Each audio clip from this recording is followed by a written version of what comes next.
A partir de este momento transmiten LRA1 Radio Nacional junto a la cadena Celeste y Blanca de emisoras argentinas y LS82 TV Canal 7. Habla al país el presidente de los argentinos, doctor Fernando de la Rúa. Compatriotas, culmina un día difícil. Han ocurrido en el país hechos de violencia que ponen en peligro personas y bienes y crean un cuadro de conmoción interior. Quiero informarles que ante eso he decretado el estado de sitio en todo el territorio nacional e informado al Honorable Congreso. Nuestro país vive horas difíciles que muestran la culminación de un largo proceso de deterioro. En un contexto económico y social donde muchos argentinos sufren serios problemas, grupos enemigos del orden y de la República aprovechan para intentar sembrar discordia y violencia, buscando crear un caos que les permita maniobrar para lograr fines que no pueden alcanzar por la vía electoral. Comprendo las penurias que atraviesan muchos de mis compatriotas, las comprendo y las sufro, pero la mayoría sabe que con violencia e ilegalidad no se sale de los problemas. Los problemas hay que afrontarlos y eso estamos haciendo. He dispuesto a multiplicar la distribución de alimentos entre los más necesitados.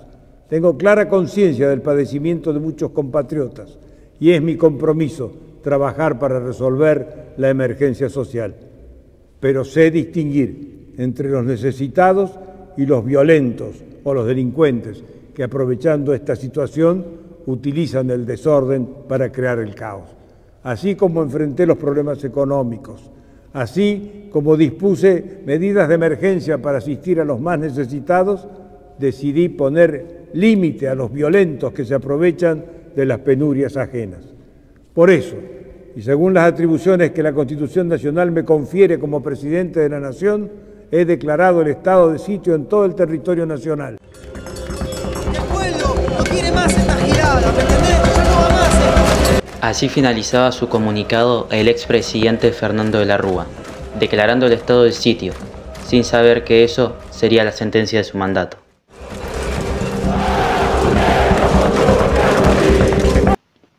La crisis del 2001 en Argentina no solo fue el resultado de problemas internos, sino también de un contexto global desfavorable, que agravó la situación económica del país. Durante la presidencia de Fernando de la Rúa, Argentina experimentó una combinación de factores locales, como el aumento de la deuda externa, el estancamiento económico, el desempleo y la fuga de capitales, junto con un contexto global complicado. La economía global atravesaba dificultades, marcadas por la desaceleración del crecimiento en mercados claves y la falta de confianza en países emergentes. Estos factores externos aumentaron la presión sobre el sistema financiero argentino y limitaron su capacidad de acceder a financiamiento internacional en condiciones favorables. A nivel local, las medidas tomadas para estabilizar la economía, como la implementación del corralito financiero en 2001, restringiendo la libre disposición de depósitos bancarios, generaron un profundo malestar social. Los recortes salariales y las jubilaciones anticipadas terminó en violencia, represión y detenciones. Los empleados públicos cordobeses se enfrentaron con la policía, que los reprimió con balas de goma y gases lacrimógenos. ¿Dónde estaban? Ellos empezaron, nosotros hemos estado en la calle cortando pacíficamente y vinieron con todos los bomberos. Y de repente la policía empezó a pegar. Por otro lado, los movimientos piqueteros, integrados por trabajadores desocupados, surgieron como una respuesta directa al creciente desempleo y la falta de políticas públicas que garantizaran una mínima subsistencia para los sectores más golpeados por la crisis.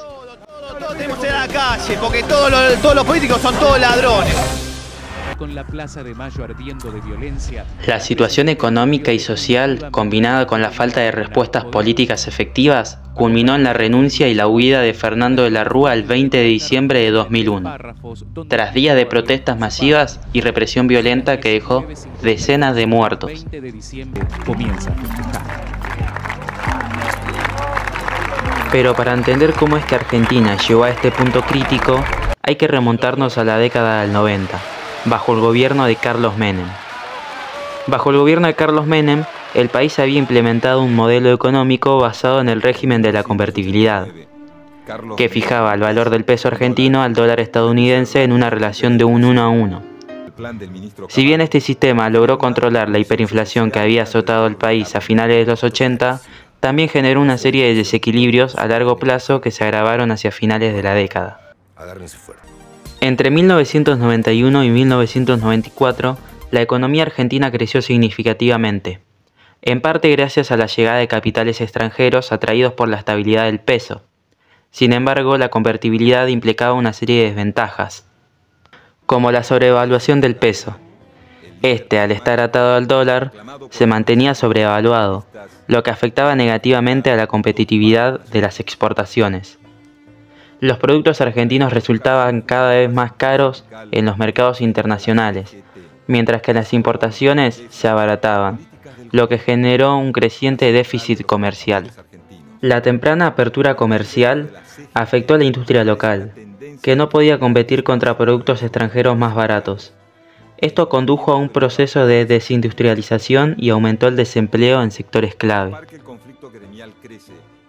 El plan del ministro Cavallo da sus primeras señales de agotamiento y en 1997...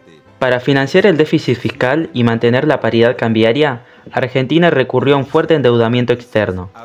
A fines de los 90, la deuda pública alcanzaba niveles preocupantes, lo que ponía presión sobre las finanzas del Estado. Y muchos millones de argentinos empiezan a pagarlo. Y para el año 1998, la economía argentina había entrado en recesión debido a la caída de la demanda interna y externa, el agotamiento del modelo de la convertibilidad y los efectos de la crisis financiera internacional. Comienzan a coincidir en un mismo espacio político.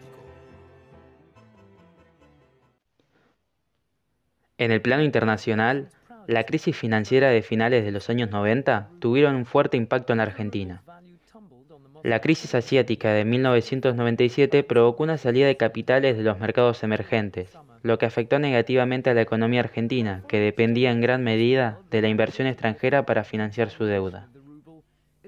La situación se agravó con la crisis rusa de 1998, cuando Rusia declaró una moratoria sobre su deuda, generando una nueva ola de desconfianza en los inversores internacionales.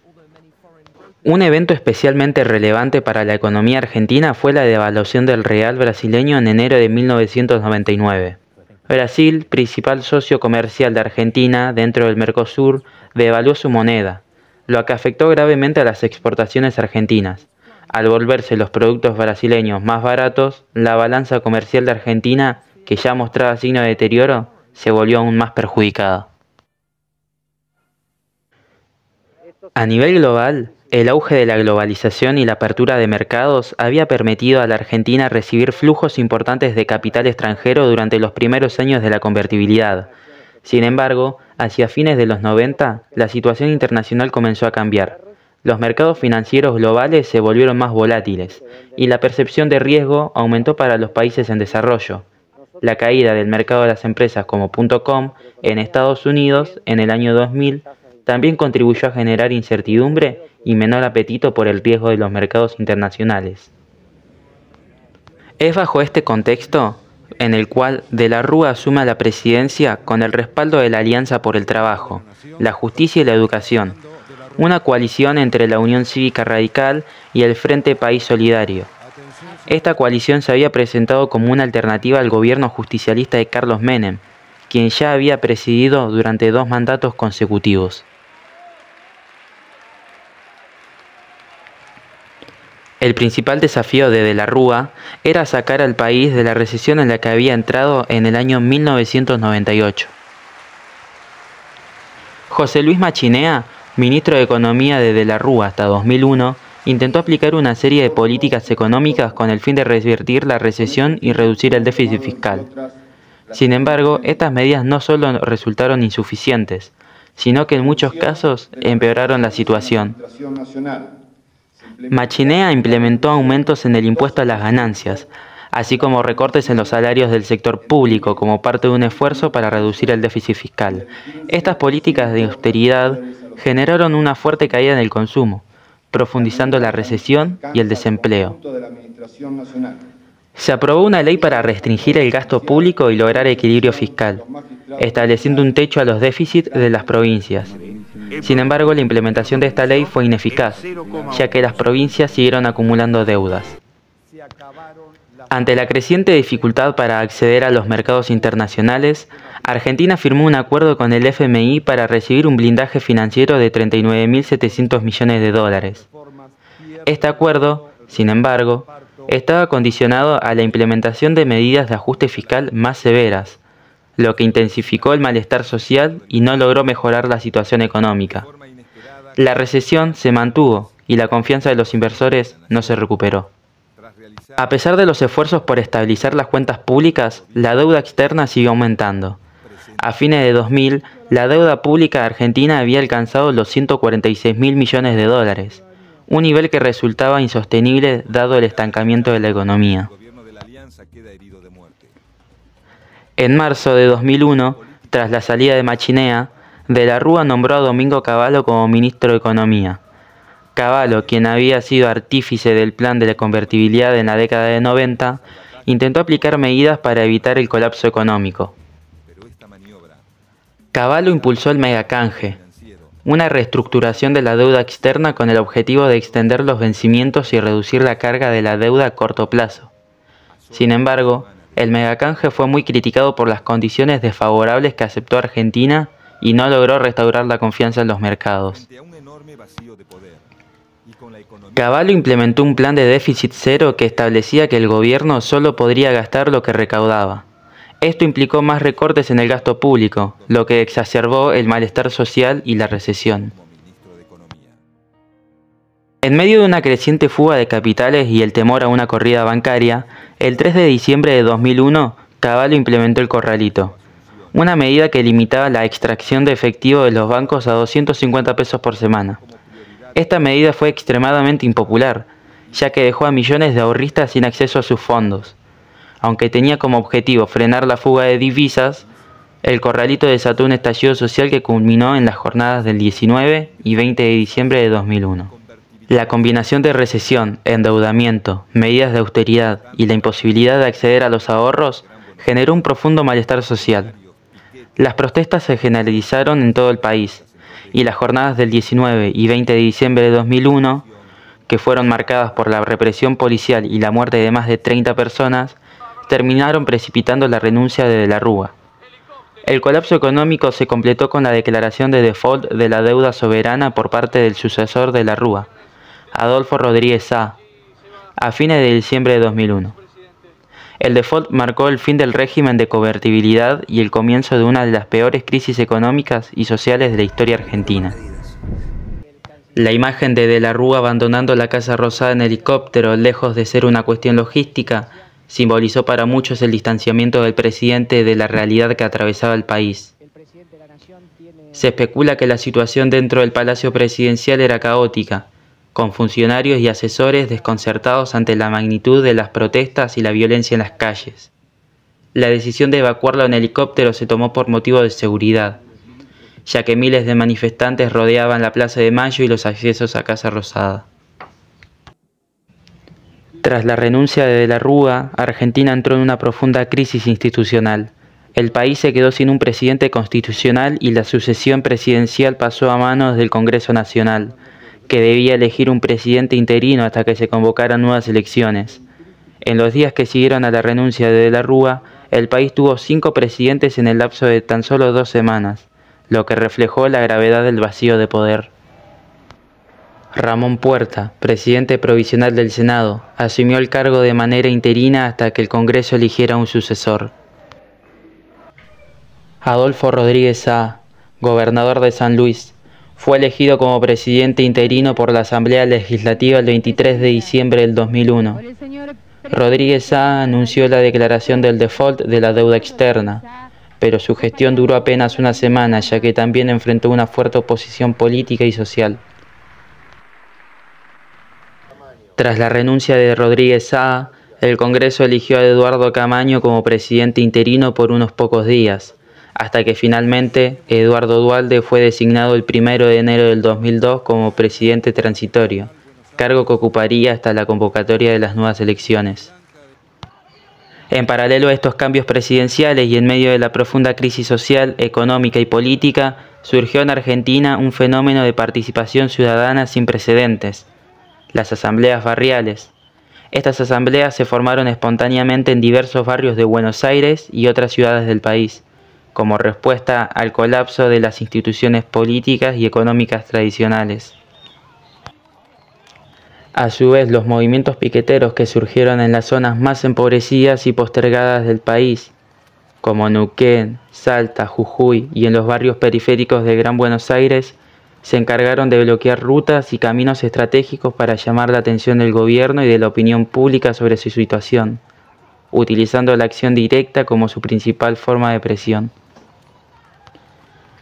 Los movimientos piqueteros se organizaban de forma horizontal y descentralizada, en su mayoría mediante asambleas populares donde los participantes discutían las demandas y las estrategias de lucha. En muchos casos estas organizaciones se sostenían gracias al apoyo de la solidaridad comunitaria y la autogestión. A medida que la influencia de estos grupos crecía, sectores de la política, especialmente del peronismo, empezaron a ofrecer su apoyo mediante recursos y logística.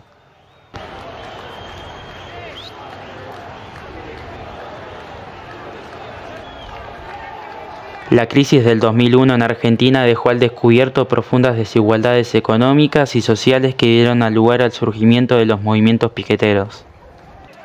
Estos movimientos surgidos en los barrios populares y el conurbano lograron organizarse de manera efectiva a través de la acción directa y la resistencia frente a las políticas de ajustes que precarizaron aún más la vida de los sectores más vulnerables.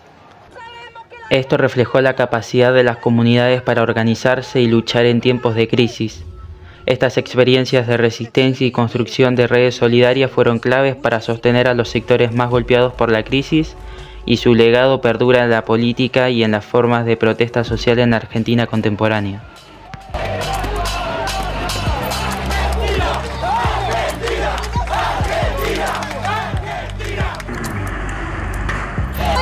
Nos estamos cagando de infelitos. Mi familia hace un montón de tiempo que no tiene laburo y siguen reprimiendo a los pobres. Esta señora tuvo una fundación. Buenas noches. Hasta aquí transmitieron LRA1 Radio Nacional junto a la cadena Celeste y Blanca de emisoras argentinas y LS82 TV Canal 7, las que continúan con sus respectivos programas.